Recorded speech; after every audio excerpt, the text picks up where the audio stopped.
नमस्कार। अर्थसंसार बसमा स्वागत छ। म प्रकाश जोशी। आजको कार्यक्रममा हामीसँग हुनुहुन्छ प्राध्यापक डाक्टर अच्युत वाग्ले।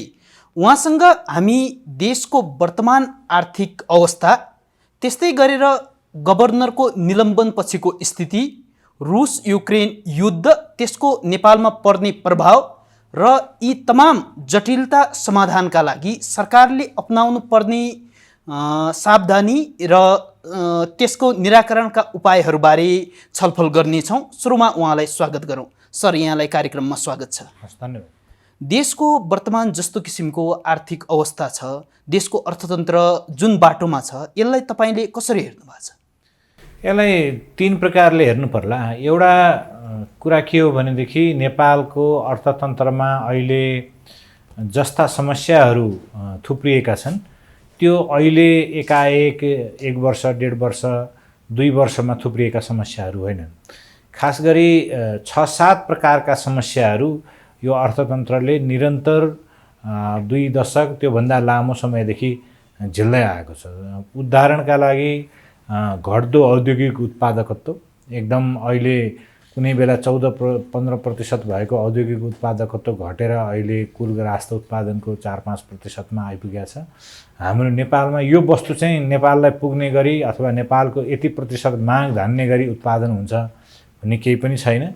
नेपालमा उत्पादन हुन्छन् भनिएका वस्तुहरूको पनि 70% कच्चा पदार्थदेखि श्रमिकहरू, सिपयुक्त श्रमिकहरू सबै बाहिरबाट ल्याउनु पर्ने अवस्था छ। यहाँको अलिकति भाडा र अलिकति बिजुली मात्रै खपत हुने अवस्था छ। उत्पादकत्व कमी यो अहिले भएको सिर्जना भएको समस्या होइन। त्यसमाथि अब अहिले विगत 30 वर्षदेखि हामी वैदेशिक रोजगारको कुरा गरेका छौँ।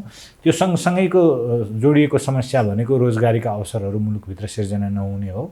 अब हामी चाहिँ अहिले झन्डै 6 लाख मानिस प्रत्येक वर्ष श्रम बजारमा आउँछन् काम गर्न रोजगारी खोजीमा भनेर भन्छौँ। औसत रोजगारी सिर्जना चाहिँ 60,000 जति, 70,000 जति, 10-12% हाराहारी हुने रहेछ। दोस्रो समस्याको रूपमा रहेको छ।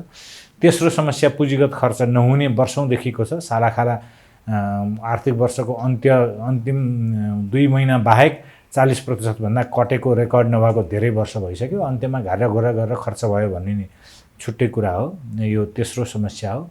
चौथो, अब अहिले आएर पछिल्लो समय आएर चिन्ताजनक भएको राष्ट्रको ऋण हो। त्यो राष्ट्रको ऋण चाहिँ नि अब अहिले आजको तथ्याङ्क अनुसार 18 खर्ब 54 अर्ब पुगिसक्यो भनिएको छ। त्यो असाध्यै धेरै हो हाम्रो 42 खर्बको अर्थतन्त्रका हिसाबले।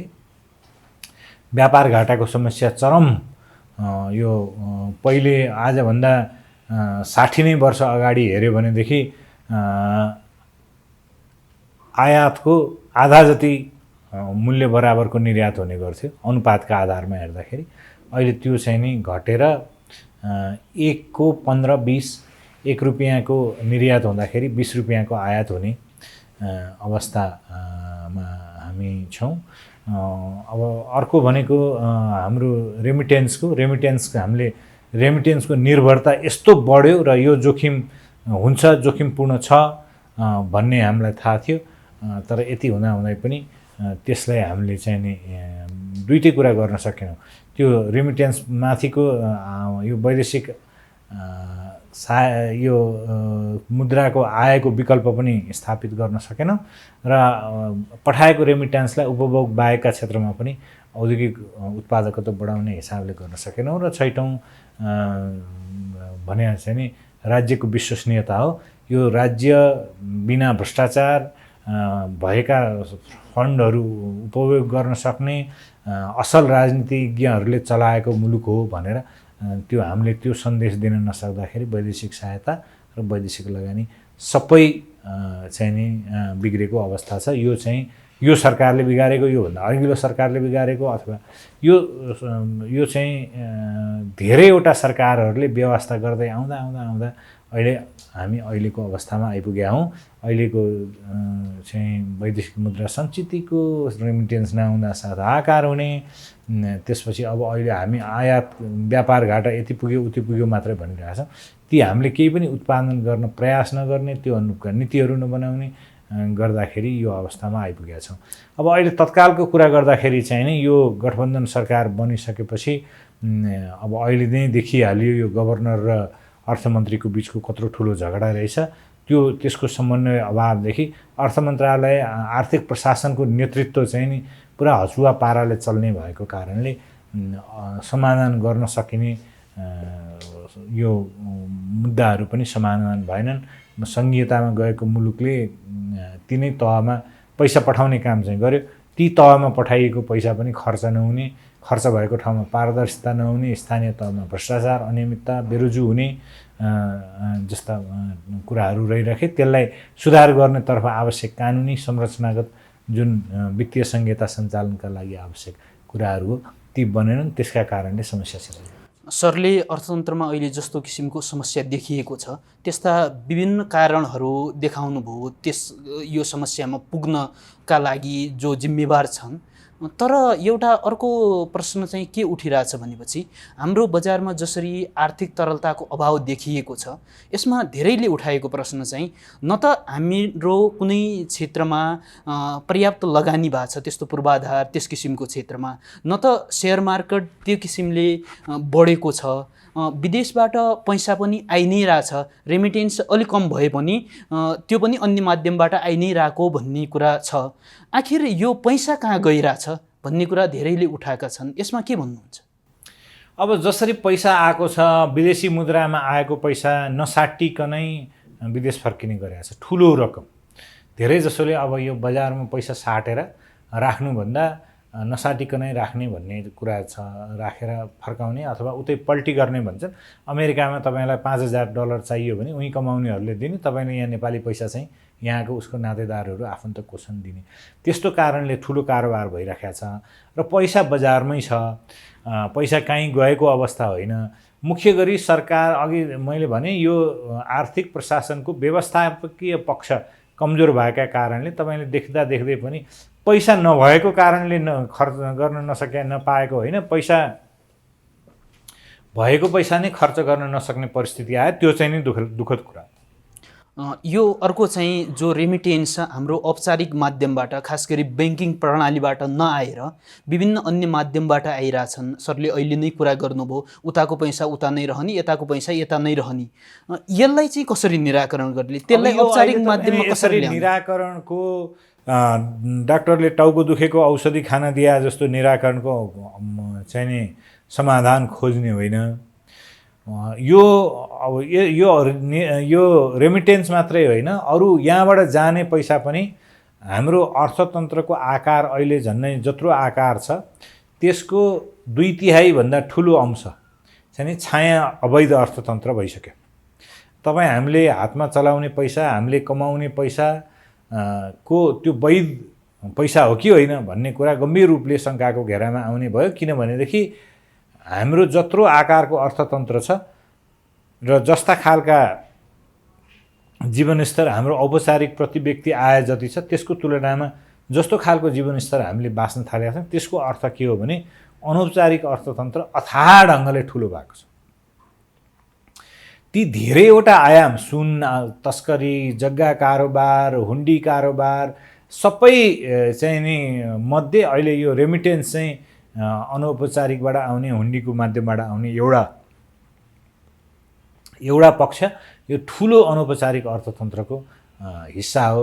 त्यसो भएको हुनाले यसलाई यो राज्य संरचनाको अब भ्रष्टाचार नियन्त्रण गर्ने अङ्गहरूको शुद्धता, उनीहरूको प्रभावकारिता, न्यायालयको शुद्धता, सरकारमा बस्नेहरूको इमान्दारीको प्रश्नदेखि सबै कुरा, सुशासनको हाम्रो अवस्था, सबै कुरा एकै ठाउँमा जोडिएर आउँछ। यो एउटा मात्रै कुरालाई त्यसरी हेरेर हुँदैन र यो सिस्टमिक एप्रोचले हेर्दाखेरि चाहिँ नि यो अवैध अर्थतन्त्रले वैध अर्थतन्त्रलाई निल्नै लागेको जुन अवस्था छ त्यो कारणले यो भएको। सरकार खास गरी अर्थमन्त्री र गभर्नर बीचको जुन किसिमको टसल थियो त्यो विभिन्न सार्वजनिक कार्यक्रमहरूमा पनि देखियो, उनीहरू बीच समन्वयको अभाव छ भन्ने।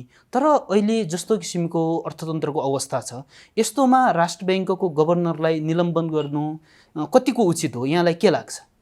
अब राष्ट्र बैङ्कको गभर्नरलाई निलम्बन गर्नु अहिलेको अवस्थामा कुनै खास दोष नभइकन अर्थमन्त्रीसँग असहमति भयो भनेर गर्नु बिल्कुलै खराब कुरा हो। तर त्यो भन्दा पहिलो एउटा कुरा के हो भने अर्थ मन्त्रालयको नेतृत्व एकजना सक्षम प्राविधिक रूपले पनि त्यो अर्थ मन्त्रालय सम्हाल्न जान्ने, त्यसका प्राविधिक नट बोल्ट्स भन्छौँ हामी, ती नट बोल्ट्सहरूलाई बुझेको मान्छे हुनु अपरिहार्य थियो। अहिलेको अवस्थामा त्यो भएन।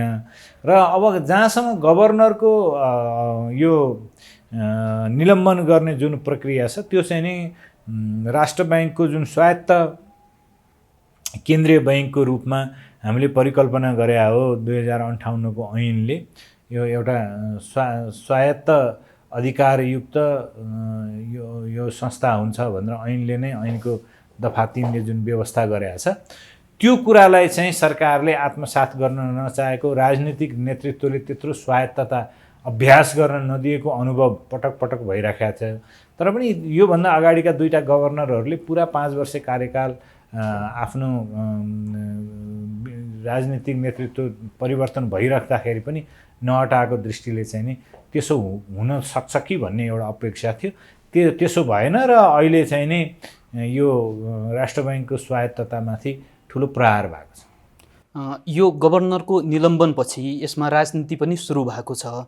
एमाले यसलाई एक किसिमले प्रोजेक्ट गरिरहेछ र अन्य दलहरूले पनि त्यही अनुरूपले आफ्नो जो गरेको काम छ त्यसलाई सही भनेर भनिरहेछन्। अर्थतन्त्र जटिल अवस्थामा रहेको बेलामा यो जो निर्णय भयो, सरले नै पनि यो त्यति राम्रो होइन भनेर भन्नुभयो। यसमा राजनीति हुँदाखेरि चाहिँ अर्थतन्त्रलाई कस्तो प्रभाव पर्छ त? अब राजनीति यो अहिले जसरी राजनीति भएको छ त्यो दुःखद हो।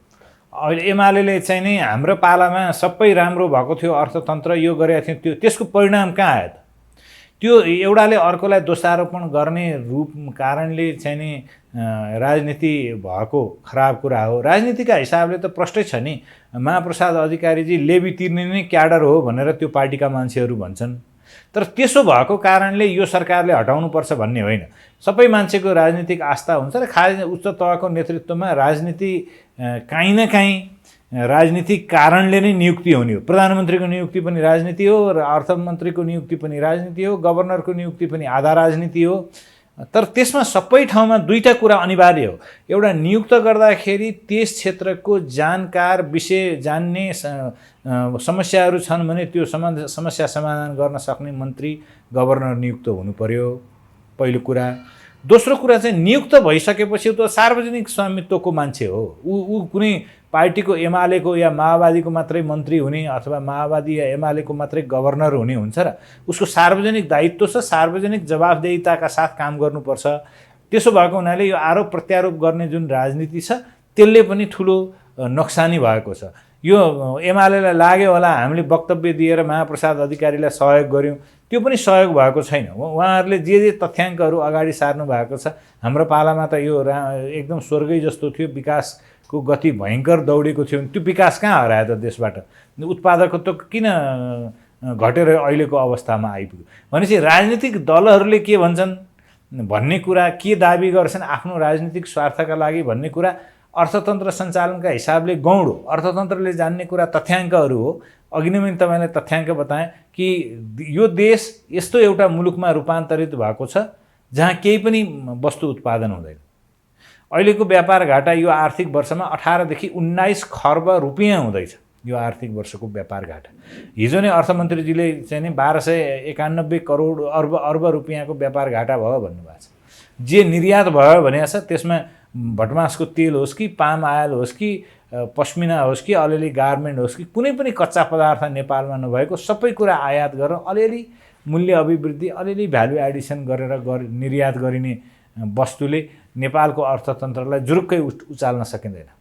त्यसो भएको हुनाले यो यो यो यो राजनीति गर्यो गरेन, फलानेले यो दाबी गर्यो भने भन्दाखेरि मिडियाले पनि के सहयोग गरिदिनु पर्यो भने यो दाबी त उनीहरूले पनि गलत गरे नि त, त्यो तपाईँ हामी सबैका आँखा अगाडि भएको कुरा होइन। त्यस्तो दाबी गर्ने उनीहरूको कुरा होला।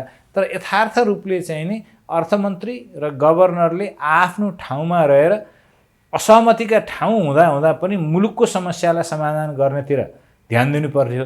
तर अहिलेको राजनीतिक नेतृत्व, अर्थ मन्त्रालयको नेतृत्व मनसाय के देखियो भने आफू सरहको चाहिँ नि आफूले भनेअनुसारको गभर्नर ल्याएर राखिदियो, भनेको मान्ने गभर्नर ल्याएर राखिदियो भनेदेखि यो अर्थतन्त्रमा धेरै चलखेल गर्न पाइन्छ, अथवा कालान्तरले त्यो केन्द्रीय बैङ्कको स्वायत्तता हराउँदै गयो, त्यसले आफ्ना निर्णयहरू चाहिँ नि लागू गराउन नसक्ने अवस्था भयो भने हिजोको जिम्बाब्वेको जस्तो अवस्था आउन सक्ने सम्भावना बढेर गएको छ।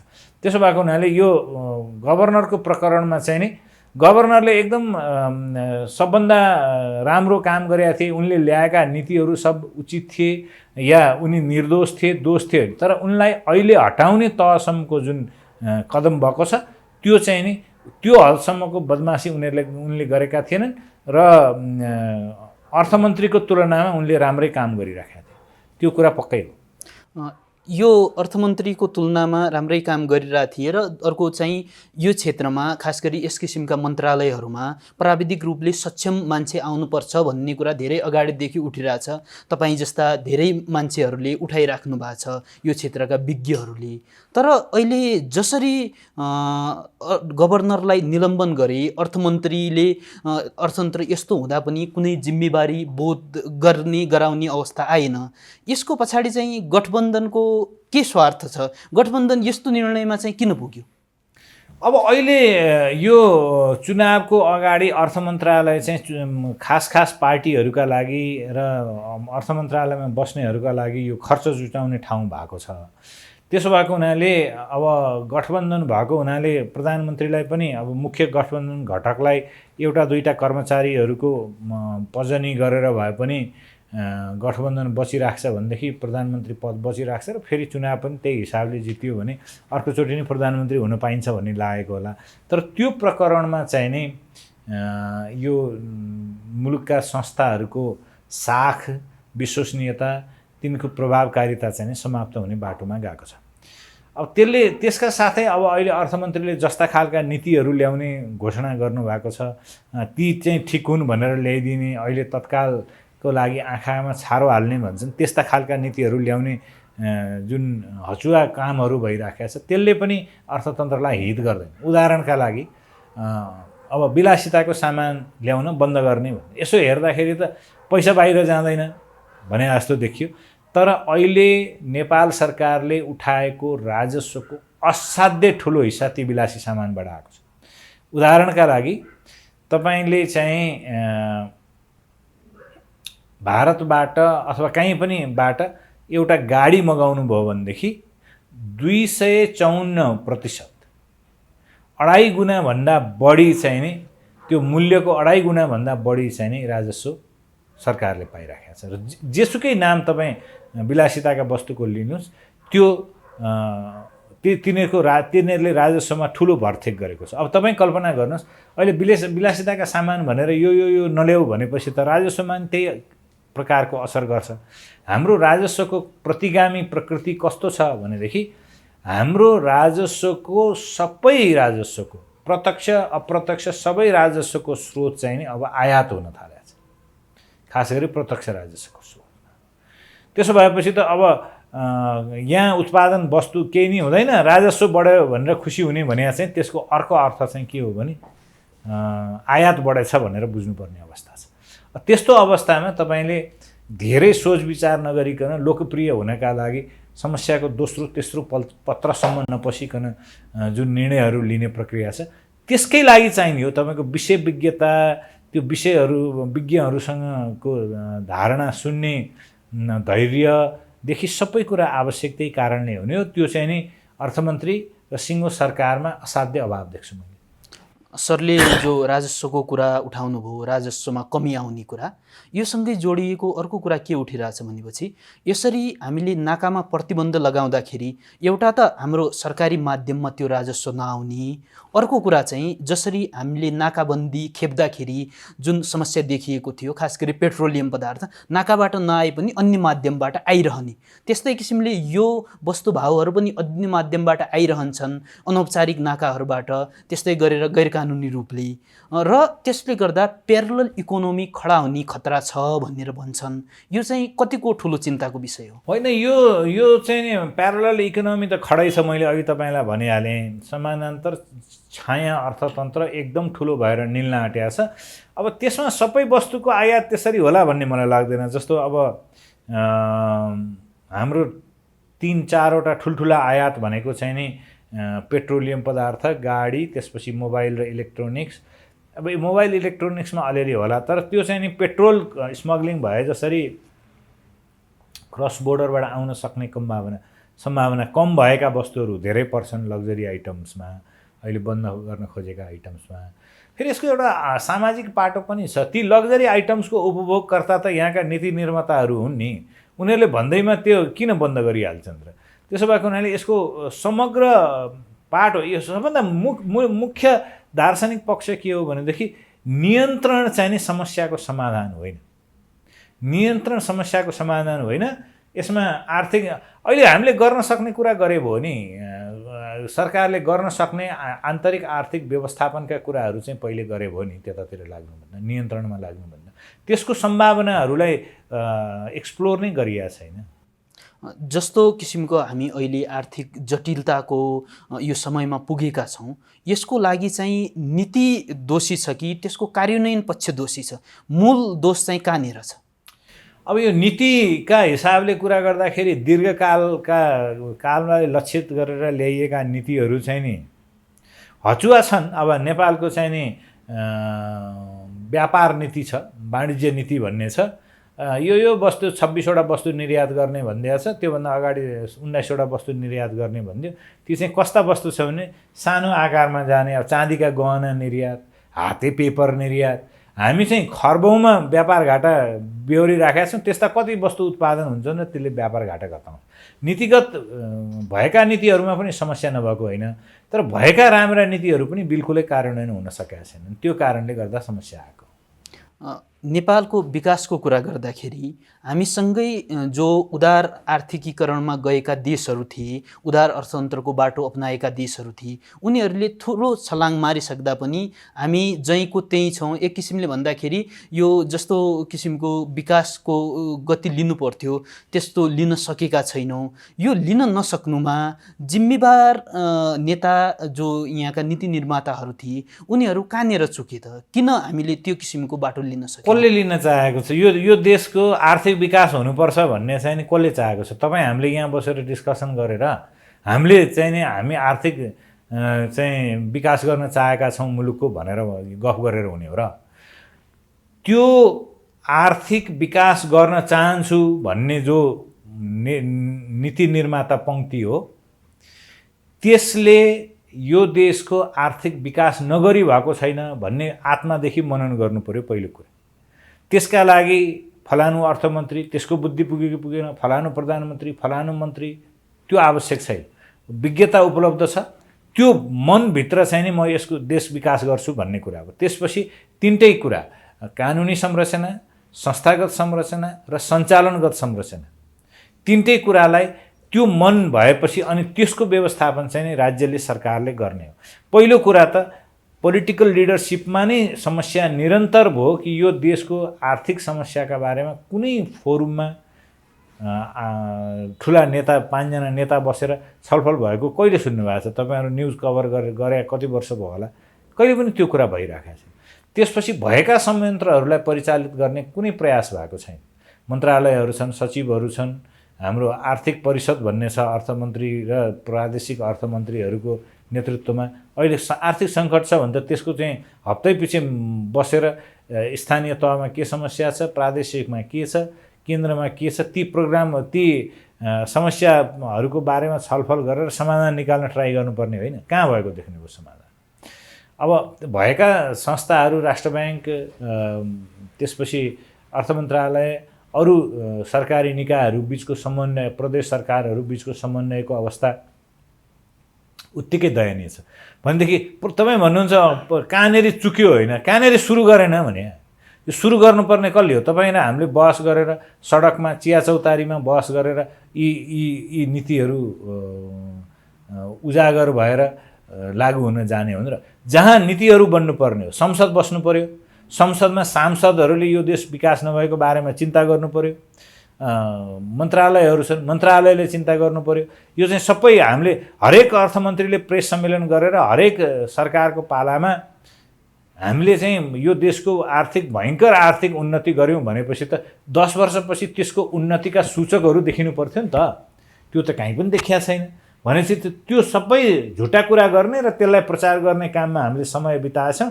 सब्स्ट्यान्टिभ काम हुन्छ नि, सारभूत रूपले परिणाम आउने काम त अर्थतन्त्रमा भएकै रहन्छ र अहिलेको अवस्थामा आइपुग्यौँ र जोखिम अझ झन् गहिरिँदैछ। त्यो भयावह छ। देशको विकासको गति यति ढिमा रूपले चलिरहेछ, त्यसमाथि पनि वैदेशिक रोजगारीमा जानेको सङ्ख्या दिन प्रतिदिन बढिरहेछ। अर्थतन्त्रको अवस्था यहाँले बताइहाल्नुभयो। आर्थिक मुद्दा देशमा एक ठुलो मुद्दाको रूपमा छ, तर पनि यो चुनावी मुद्दा र राजनीतिक मुद्दा चाहिँ किन बन्न सक्दैन त? आम जनताले पनि यो विषयलाई ध्यानमा राखेर किन निर्वाचनमा भोट दिने र दलहरूलाई पनि त्योतर्फ एक किसिमले उनीहरूलाई सोच्न बाध्य बनाउने त्यो स्थिति किन सिर्जना गर्दैन? हो, त्यसमा हामीले तथाकथित बौद्धिक मिडियाले हामीले गलत भाष्य सिर्जना गर्यौँ। तपाईँले वैदेशिक रोजगारीमा जान्छौँ भने हामीले हरेक एक मान्छेपछि अर्को मान्छेले के भन्यौँ भने देशमा रोजगारीका अवसर सिर्जना नगरेका कारणले यत्रो युवा जमात बाहिर गयो। तपाईँले कचोटि भन्नुभयो होला त्यो रिपोर्ट, जुन सत्य होइन। त्यो कसै अरूले ती युवाका लागि रोजगारीको अवसर सिर्जना गरिदिने अनि उनीहरू जागिर खान जाने लोकतन्त्र होइन। त्यो यदि आफूले निर्वाचित गरेर पठाएको जुन तहको सरकार हो त्यसले रोजगारी सिर्जना गर्न सक्दैन भनेदेखि प्रजातन्त्रको ब्युटी भने के हो भने ती मानिसहरूले जसले आफ्नो हितमा रोजगारी सिर्जना यदि मुद्दा हो भने रोजगारी सिर्जना औद्योगिकरणका लागि काम गरेछ ती उम्मेदवारहरू छानेर दिनु पर्यो। होइन, ती उम्मेदवारहरू छैनन् भने आफ्नो दृष्टिकोणसहितको आफूलाई प्रस्तुत गर्नु पर्यो जुन तहमा फिट हुने हो। यी दुईटै कुराको सम्भावना टरेको छ भनेदेखि त सरकार परिवर्तनका लागि क्रान्ति गर्नु पर्यो। अब यी तीनटा कुरा नगरेर हामी सबैले ललहरी के गायौँ भनेदेखि देशमा रोजगारीको अवसर सिर्जना नगरिदिएका कारणले बाहिर गए। सिर्जना गर्ने सरकार निर्माण गर्ने काम त तिनै भोटरहरूको हो नि त। अब त्यो नगरेर भोट हाल्ने भने चाहिँ च्याखे थापे जस्तो त्यो परे पनि नपरे पनि सानो दाउ हो, केही छैन, गए भयो। अनि मेरो समस्या चाहिँ नि त्यो सत्तामा पुर्याएको मान्छेले समाधान गरेन भनेर अनि भोलिपल्टदेखि रुन थाल्ने प्रकृतिको जुन लोकतन्त्र हामीले अभ्यास गरिरहेछौँ त्यसमा जति नेता दोषी छन् त्यसको 4 गुणा दोषी त जनता छन्। कि कुनै यस्तो टोल छैन होला जहाँ एउटा असल 10औं वर्षदेखि पढाएको चाहिँ नि चरित्रवान मास्टर होस् कि यो पोलिटिकल पार्टीको होइन, यो टोल हामी सबै मिलेर यो चाहिँ ओडामा चाहिँ यसलाई जिताउँ। होइन, जिल्ला त्यस्तो हुन सक्दैन कि हामी चाहिँ यो ठगी पैसा दिएर भोट किन्नेदेखिको कति करोड चुनाव गरेर खर्च गर्ने भन्दा यो देश विकासको बारेमा जानेको हाम्रो क्षेत्रमा हाम्रो ठाउँको एउटा मान्छे छ, त्यसलाई हामीले जनताले चन्दा उठाएर उम्मेदवारी दिएर जिताएर पठाउँ न। त्यो कुनै दलको नहोला, एकचोटिमा एउटा देशभरिबाट त्यो सोच भएको युवा जमातले लोकतन्त्रको पक्षमा काम गर्ने हो भनेदेखि त परिणाम त आइहाल्थ्यो। त्यसो भएपछि हामी चाहिँ अर्कालाई दोष देखाएर हाम्रो मन पनि कहीँ न कहीँ सफा छैन। ती युवाहरू तपाईँ भन्नुहुन्छ बाध्यताले गयो, म भन्छु रुमा एकचोटि जेट चार्टर भयो नि आउन जग्गा अर्कापछि आएर खनौला भनेर जानेहरू धेरै छन्। तपाईँहरूको सुदूरपश्चिमतिर हुन्छ, किन भारत गएको त भने काका नि गएको थियो, बाबु म नि एकचोटि बम्बई नगए त कहाँ हुन्छ। स्कुल छोडेर बाउले फी नतिर्दिएर होइन, गरिबी पनि छ होला, तर बाउले फी तिर्दा 8 क्लास पढ्दै गरेको बच्चा दर्जनौँको सङ्ख्यामा घरमा खाना समस्या भएर होइन हामीले भागेर गएको। तपाईँ साक्षी हुनुहुन्छ होला भने हामी सामाजिक विकृतिका रूपमा यस्ता कुराहरूलाई हाम्रा प्रचारले पनि मद्दत गरिराखेको छ। त्यसो भएको हुनाले समस्यालाई यसले बल्झाइ मात्र राखेको छ। त्यसका अतिरिक्त तथ्याङ्कहरूमा हामीले विश्वास गरेका छैनौँ। अहिले भनिदिन्छन् मान्छेहरू 40 लाख मान्छेहरू चाहिँ नि वैदेशिक रोजगारीमा छन्, हुँदा अस्ति 70 लाख मानिसहरू चाहिँ नि वैदेशिक रोजगारीमा छन् भनेर भनिदिएको अवस्था छ। कहाँबाट आयो त्यो तथ्याङ्क?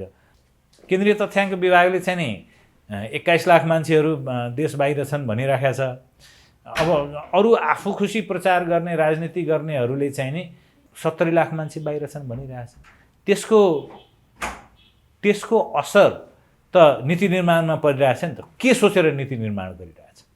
त्यसका अरू डाइमेन्सन, सामाजिक डाइमेन्सनहरू पनि छन् जो यी नीति निर्माण गर्नेहरू हो तिनीहरूका छोराछोरीलाई चाहिँ नि उनीहरूले बनाएको शिक्षा नीतिमा शिक्षा लिनु छैन, उनीहरूले बनाएको स्वास्थ्य नीतिमा स्वास्थ्य सेवा लिनु छैन, उनीहरूले बनाएको सार्वजनिक यातायातको नीतिमा यात्रा गर्नु छैन भनेदेखि कस्तो भयो भने एउटा चाहिँ नि नीति निर्माण बनाइदिने पङ्क्ति भयो, वर्ग भयो, जुन प्रबुद्ध वर्ग, त्यसलाई चाहिँ उसैले बनाएका कानुनहरू नलाग्ने र ऊ चाहिँ नि सबै कुरा त्यसको असर नपर्ने भएपछि त असल कानुनहरू पनि नबन्दै जाने सम्बन्ध, त्यो चक्र नै दुष्चक्र सिर्जना भयो, असल कानुनहरू बन्दै नजाने। त्यसो भएर हाम्रो सार्वजनिक शिक्षा खत्तम भयो।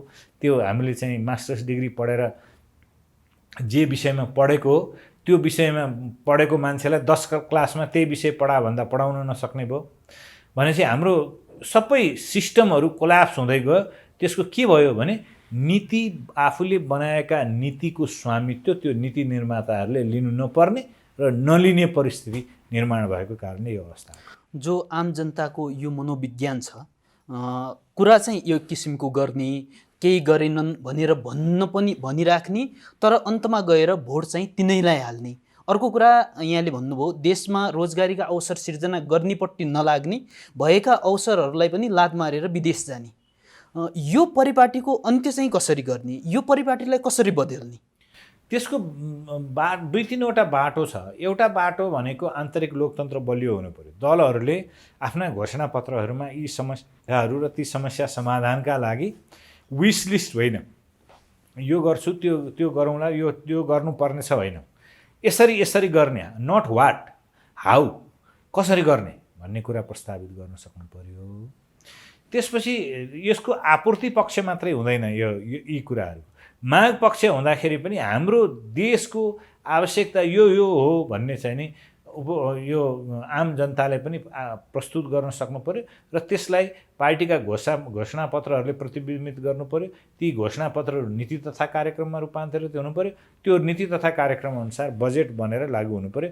त्यो स्थानीय तहमा पनि त्यही हो, प्रादेशिक तहमा पनि त्यही हो, केन्द्रमा त हुँदै हो। तर यो प्रक्रियालाई हामीले नबुझेर भोट चाहिँ जसलाई मन लाग्छ त्यसलाई हाल्छु, तर परिणाम चाहिँ मैले खोजे जस्तो आउनुपर्छ। जब परिणाम दिने मान्छे चाहिँ नेतृत्व तहमा हुन्छ, त्यो चाहिँ उसैले भोट हालेर पुर्याएको मान्छे हुन्छ, तर त्यो एक्सपेक्टेसन चाहिँ उसले बुझेको हुँदैन, उसले बुझेर पनि गर्न चाहेको हुँदैन। त्यो जुन ग्याप छ त्यो ग्यापलाई जोड्नु पर्छ। दलहरूको दायित्व जो अहिले यहाँले बताउनु भयो, आगामी चुनावमा के दलहरू त्यो किसिमले प्रस्तुत हुने कुनै सम्भावना देख्नुहुन्छ? अब यो अहिले चुनावको बारेमा छलफल गर्नु नै अवस्थाबाट हामी धेरै तल झरिसक्यौँ जस्तो मलाई लाग्छ। यो चुनाव बाँकी छैन।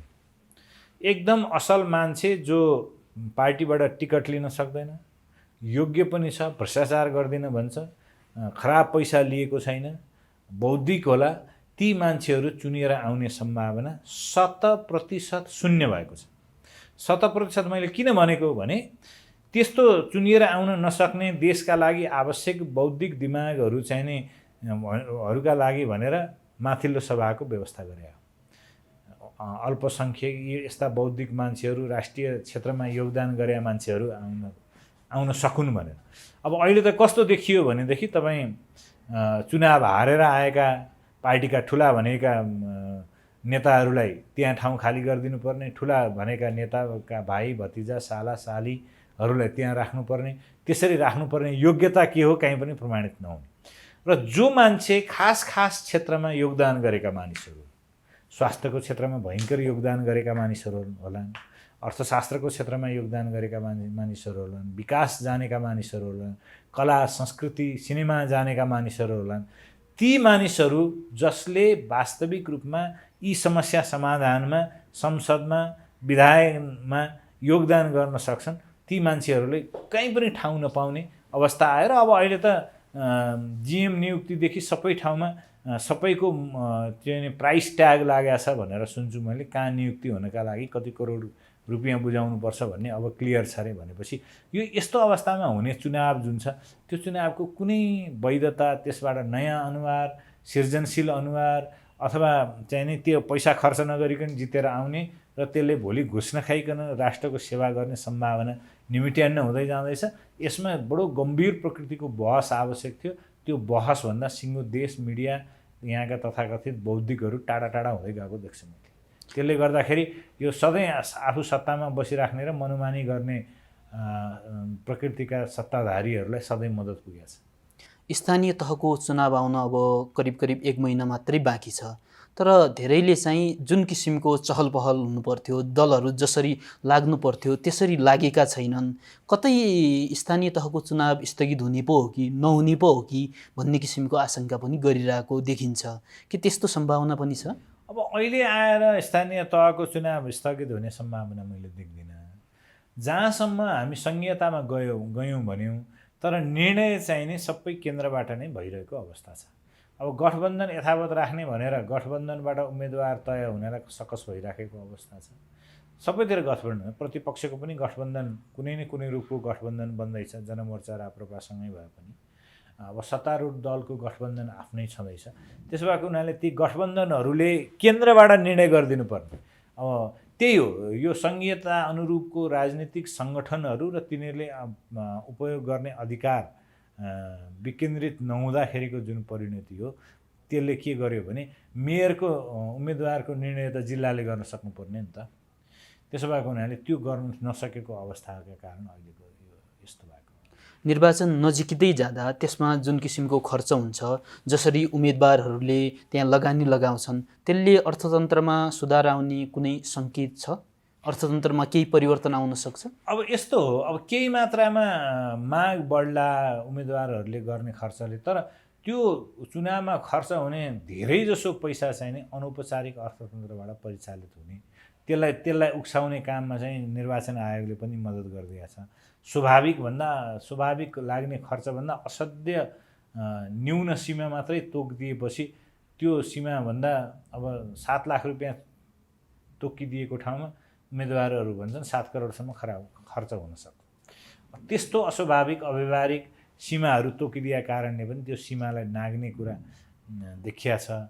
त्यसो भएको हुनाले यी सबै कुराले अहिले त अब चुनावमा चहलपहल नआउनु स्वाभाविक किन हो भनेदेखि उम्मेदवार हुन्छु म भनेपछि पनि मसँग केही करोड रुपियाँ त मेयरको उम्मेदवार हुनलाई पनि चाहिने अवस्था देखिसकेको छ। त्यसपछि गरिबहरूको काम चाहिँ नि एक दिन भात खान देऊ भनेर भोट हाल्न जाने हो, त्यस्तो मात्रैमा रूपान्तरित हुँदै गएको हो कि चुनाव जस्तो पनि देखिन्छ। यो अहिले रुस र युक्रेन बीच युद्ध चलिरहेछ, त्यसको प्रभाव हामीहरूले भोगि नै रहेछौँ। विभिन्न खालले त्यो देखिसकेको छ, खास गरी पेट्रोलियम पदार्थमा। अब यसको प्रभावलाई हामीले पुरै निमिट्यान्न पार्न नसके पनि कम गर्न चाहिँ सरकारले के गर्नुपर्छ, कसरी कम गर्न सक्छौँ? अब अहिले एकदमै गर्न सक्ने कुरा हो, निजी सवारी साधनहरू, पेट्रोलको खपत हुने निजी सवारी साधनहरू बन्दै गरिदिनु सरकारले गर्न सक्नुपर्छ नि। त्यो सार्वजनिक सवारीका साधनहरूमा बरु सुविधा दिने, त्यो गर्न सक्छ। अब अहिले युक्रेन रुस युद्धको 4वटा प्रत्यक्ष प्रभावहरू धेरै थोरै मात्रामा नेपालमा आउँछ। एउटा तपाईँले भन्नुभएको जस्तो पेट्रोलियमको मूल्य वृद्धिको मार हामीले तत्काल खेपिसक्यौँ। त्यसपछि अर्को सम्भावना चाहिँ नै खाद्यान्नको पनि छ। युक्रेन रुस दुईटै खाद्यान्नका ठुला आपूर्तिकर्ता हुन्। रुस आर्थिक नाकाबन्दीमा छ, त्यसो भएको हुनाले उसको पनि आउने सम्भावना छैन। तेस्रो कुरा विनिमय दरमा परेको छ। अब अहिले हाम्रो दुईटै ढङ्गले पर्छ। त्यसमा पहिलो ढङ्गले चाहिँ नि अहिले अब डलरको माग युद्ध भएपछि बढेको छ। त्यो स्वाभाविक बढेको मागले पनि यो भारतीय मुद्रा कमजोर हुँदै गएको छ र नेपालको र भारतीय मुद्राको पेक्ड भएको कारणले, स्थायी विनिमय दर भएको कारणले त्यसको प्रभाव आउँदैछ। त्यो चाहिँ नि यो विनिमय दरमा पर्ने एक खालको प्रभाव हो। अर्को प्रभाव पनि छ, अहिले महँगा वैदेशिक मुद्रा परिचालन गर्ने युरो, पाउन्ड, डलर जस्ता परिचालित गर्ने सञ्चालनमा भएका मुलुकहरूले नै युक्रेन जस्तो युद्धमा हात हतियार बिक्री गरेर ठुलो पैसा आर्जन गर्ने सम्भावना छ। त्यसरी उनीहरूको आयात उल्लेख्य रूपले बढ्यो भनेदेखि उनीहरूको मुद्रा बलियो हुँदै गएर पनि यसलाई चाहिँ नि असर गर्न सक्छ। अब अर्को चाहिँ नि सेभिङ इन्स्ट्रुमेन्टको रूपमा अहिले यो युक्रेन युद्ध सुरु भएपछि सुन, डलर जस्ता कुराहरूलाई सेभिङ इन्स्ट्रुमेन्टको रूपमा लुका राख्ने केही प्रवृत्ति पनि बढ्छ। त्यसको पनि सङ्केतहरू चाहिँ नि देखिया छ। अब यो यो यो यो यो अब प्रत्यक्ष अप्रत्यक्ष जे कुरा भए पनि तिनीहरूको मूल्यको प्रभाव चाहिँ नि नेपालको अर्थतन्त्रमा पर्छ। अन्तमा सर, हामी पञ्चायत लोकतन्त्र हुँदै गणतन्त्रसम्म पुगिसकेका छौँ, तर हाम्रो आर्थिक अवस्थामा खासै परिवर्तन आएको छैन। कतिपयका शब्दमा त हाम्रो आर्थिक अवस्था झन्झन खस्किँदै गइरहेछ। यस्तो स्थितिमा अब हाम्रो आर्थिक अवस्थामा कसरी परिवर्तन आउँछ? के हामीले फेरि अर्को व्यवस्थातिर जानुपर्ने हो कि फेरि अर्को व्यवस्था भनेपछि कुन व्यवस्थातिर जाने हो? यो चाहिँ स्थिति कहिले परिवर्तन नहुने, यो समस्या चाहिँ कहिलेसम्म रहिरहन्छ? त्यो दिनसम्म रहन्छ जबसम्म यी तपाईँले निर्वाचित भएर आएपछि र एउटा कुर्सी नियुक्ति प्राप्त भएपछि त्यो कुर्सीबाट बुद्धि आउँछ भन्ने जुन मानसिकता छ त्यो दिनसम्म यथावत रहन्छ। कुर्सीबाट बुद्धि आउँदैन। त्यो वैधानिक अधिकार, निर्णय गर्ने अधिकार हो। त्यो सँगैसँगै हामीले नेपालमा बहसै नभएको कुराको योग्यताको, त्यो सबै क्षेत्रमा छ। पत्रकारितामा कति पास गरेर पत्रकारितामा लाग्नुभयो भनेदेखि कोही पनि पत्रकार साथी भन्न चाहँदैन। राजनीतिमा कति पढेर लाग्यो भनेर त सोध्नै नहुने भइसक्यो। अब अयोग्य मानिसहरूले राज्य चलाएर चल्दैन भनेदेखि त्यो मान्छे चाहिँ यो देशको ठुलो शत्रु, हामीलाई अयोग्य भन्ने, तँलाई पख्लास भन्ने खालको मानसिकता छ। तर जति नै गरे पनि देशको विकास गर्ने जुन पब्लिक एजेन्सिजहरू छन् त्यसमा पनि संसारका राम्रा विश्वविद्यालयमा पढेका बेस्ट ब्रेनहरूलाई ल्याउन सक्नु पर्यो। अहिले तपाईँ लोकसेवा भन्नुहुन्छ, लोकसेवामा कतिजना चाहिँ संसारका ठुला राम्रा विश्वविद्यालयमा पढेका मान्छे लोकसेवा पास गरेर सरकारी जागिरमा आउँछ? कति पर्सेन्ट छ? 0% छ। अब 1-2 जना परराष्ट्रमा आएको प्रतिशत पुग्छ जस्तो मलाई लाग्छ। भनेपछि हामीले योग्यता ब्युरोक्रेसीमा भित्रिएका छैन, राजनीतिमा योग्यताको कुरै गर्न नहुने भएको छ। मन्त्री हुनलाई नि योग्यता चाहिने होइन, मन्त्री त त्यसै ठुलो मान्छे हो। राजनीतिमा योग्यताको कुरा जसरी चाहिँ नि हराउँदै गएको छ, यो योग्यताको कदर, योग्यताको ज्ञानको उपयोग गर्ने कुरा नभइकन आर्थिक उन्नतिको पाटो खुलेर जाँदैन। त्यसको कदर हुनुपर्छ। समय र संवादको लागि धन्यवाद।